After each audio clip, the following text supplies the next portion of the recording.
Hello everyone! Samahan niyo ulit ako mag-unbox. Ito.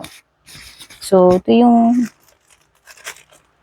last orders ko. Actually, meron pang iba. Tingnan to. Natuwa kasi ko. Kailangan namin kasi dito sa bahay ng extra dagdag na mga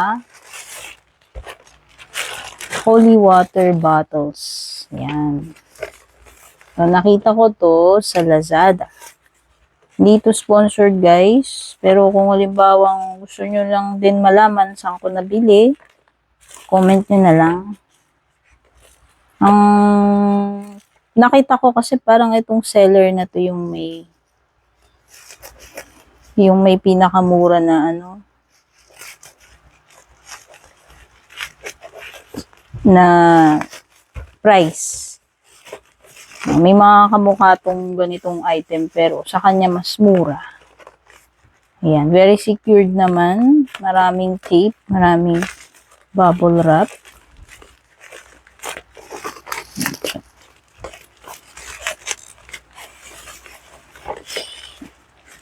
So, holy water. Siyempre dapat ang lalagyan natin ng holy water ay maayos naman. Ito yung itsura ng ano niya. So, nag-recycle siya ng box. Wala namang problema sa akin yan. Tingnan ko lang yung pangalan ng seller. Ito guys, yung pangalan ng seller. Celine's Gift Shop sa Lazada. Ayan. Quiapo. Galing pa pala ng Quiapo. Ayan. Celine's Gift Shop. Hanapin yan sa Lazada kung sakaling magugustuhan nyo itong mga paninda niya. Ayan, tsura. Plastic bottles lang naman ito. Ayan. First one, ito. Okay, mamaya. Ilabas ko muna. Ito yung pinakamalaking bottle. Ito yung pinakamalaki. Ayan. Ito.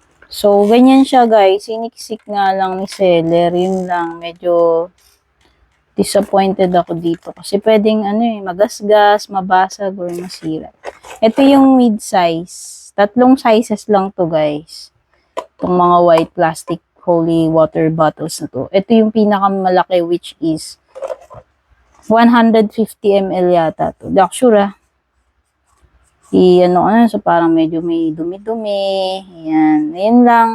So, kung ipang re-regalo nyo to, medyo lang, sana nakabalot man lang ng shrink wrap to. Manipis na plastic or papel. Huwag lang magasgas. Saka di dumumi. Ayan, actually parang medyo marumi siya. Okay. Nakasangkot. Tsaka ang kinagustuhan ko rito guys, ito. Ayan ako muna ha. Ayan, ito yung mga nakuha ko. May binili kong 4 na maliliit. Super cute.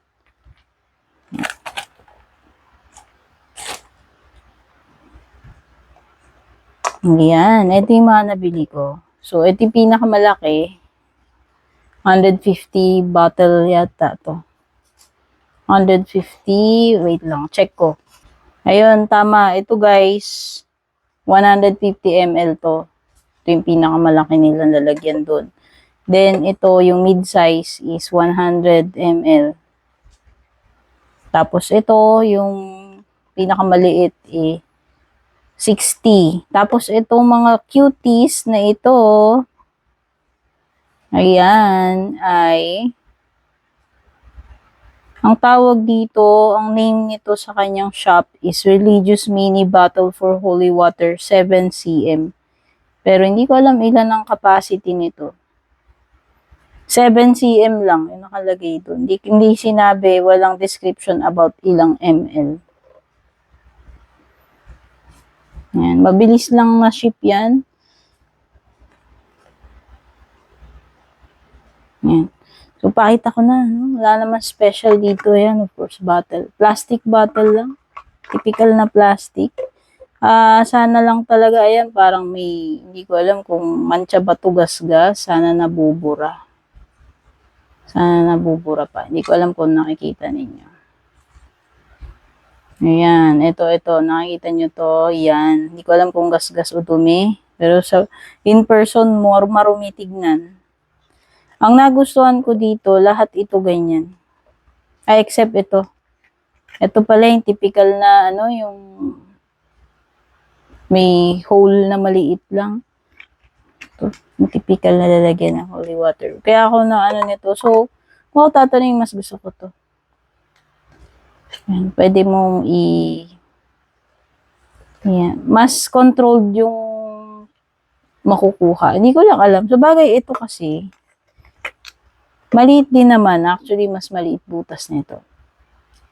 Maganda lang to pang blessing yung winiwisik-wisik, di ba? Yung pag nagwiwisik-wisik ka na gano'n kasi ayan, napo-fold naman siya. Ayan. Plastic lang naman. Syempre, ito katagalan nabubura to. Pero ayan, gold details naman siya. Ito rin, yung maliit, gold details. Silang tatlo, gold. Ito rin. Nakalagay, holy water. So, ayan, itong 100 ml and itong 150 ml, yan, ganyan yung style niya. Pero ito, yung 60 ml, ay ganito lang, parang sa baby cologne dati. Di ba? Punta na tayo dito sa mga cute. So, meron nito silver and gold pagpipilian mo. Although, marami rin bumili ng silver, so nagkaubusan sa silver. Ang gusto ko sanang Saint Benedict yung silver, pero wala na yata. So, meron akong 4. Yan. Si Our Lady of Lords, yung una ko. Yan. Parang rose yung niya. Next is si Saint Michael. Favorite ko yan. Ayaw nagdadasal dyan. Next is favorite ko rin si Saint Benedict. And Our Lady of Perpetual Help. Yan. Mamimili ka, silver and gold. Dalawa yung selections nila doon. Glass ito guys. Unlike nitong tatlo. No? Itong tatlo rito plastic. This is glass. I believe naka-glue. Ayan makikita nyo. Hindi ko alam paano nila dinikit ito. Pero sana hindi madaling mabaklas. Meron akong nakitang review dun, yung iba, natanggal yung ganito nila. Hindi ko nga lang alam anong glue yung dapat mong gamitin pag natanggal to bumigay. So, cute yung takip niya, parang rose. Compare mo dun sa silver.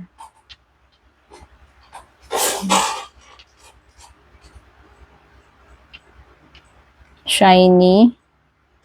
Hindi ko alam paano to, kung natutuklap ba to katagalan, nabubura. Pero ayan na nga, yung Our Lady of Perpetual Hope. May number 2 na nakalagay dun sa ilalim ng bote. Pero sabi dito, 6 or 7 cm to, pero di alam ko ilang ml capacity. Yan siya. So, screw cap. Walang stopper, guys. Ayan. Talagang open yung bibig ng bote. So, pwede mo rin lagyan ng oil ito, I believe. Hindi lang naman pang holy water. Holy oil. Kung may blessed oil ka, pwede rin naman. Ayan. Ayan siya. 6 or 7 cm. Nakalimutan ko. Pag binanggit ko kanina Ayan, ang gold. May silver din ito. Ngayon, dalawa nga yung mga pagpipilian nyo. Silver or gold. Next is yung Saint Benedict. Pareho lang ng takip yan dito. Ito yung mga, lahat sila pare-pareho ng takip. Magkaiba lang, silver and gold lang yung kulay. Ito yung Saint Benedict.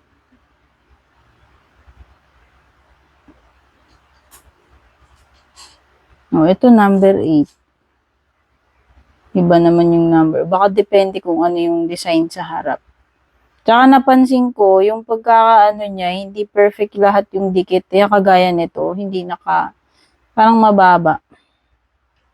O talagang ganun, mababa, hindi ako sure. Okay, mukhang, ayan, sabi ko na nga, gumagalaw siya guys. Ayan Mukhang sira na kagad tong Saint Benedict ko. Hindi ko alam kung pwede to ng glue gun. Ayan, oh. Hindi ko hinahawakan kasi takot akong ano yung pala, hindi talaga matino yung pagkakadikit niya, guys. Iniwan ko dito. Mura lang naman yan. I-ano nyo na lang, comment nyo. Hindi ko nasabi kung magano. Siguro, comment na lang kayo, sagutin ko na lang dun pag natignan ko mamaya yung price. Number 8. So, mukhang hindi talaga tatagal to. Ayan, gumagalaw na to eh. Itong isa, ayan walang hindi ganun kaaning dikit. Ito madikit, Saint Michael. Ito madikit, hindi gumagalaw. Ito si Saint Michael. Pare-pareho lang ang battle yung magkakaiba lang guys tong accent sa harap. So, disappointed ako dito kasi gumagalaw. Sabihin nyo na lang baka alam niyo yung pwedeng gamiting pandikit para sa glass at saka ewan ko ano ba to, plastic. Ayan, umaangat talaga eh. Nakaangat siya oh. Kaya naman pala pag ganun ko ng daliri ko gumalaw. Halos hindi nag-glue. And last na silver ito, dikit na dikit. Maganda rin actually yung silver. Oh, compare mo sa gold. Our Lady of Lords. Okay naman yung takip niya. Baka kasi may sira. Oh, ito number 1 naman yung nasa bote. Siya lang yung silver na nakuha ko. Iba kasi doon ayaw ko. Tapos yung iba wala ng silver. Ito number 2. Number 3. Ay, 8. Ito. Sayang to. Walang dikit. Pang re-regalo ko pa naman sana yung iba. Ayan. So, masaya na ako kasi may holy water bottles na ako nadagdag. Dadalawa lang kasi ginagamit namin dito sa bahay. 2 o 3. Ayan. Gusto ko lang yung medyo malaki para pag nagbisik-bisik ako, nag-bless ako dito sa bahay. Tsaka para hindi refill na refill. Ito naman, pwede mong baunin. Ito, yung ideal, lagay sa bag. Actually, ito kasi maliit. Okay? Sana nagustuhan nyo to guys. Comment lang kayo, may mga tanong kayo. Thank you so much. Bye-bye. Don't forget to subscribe, babush.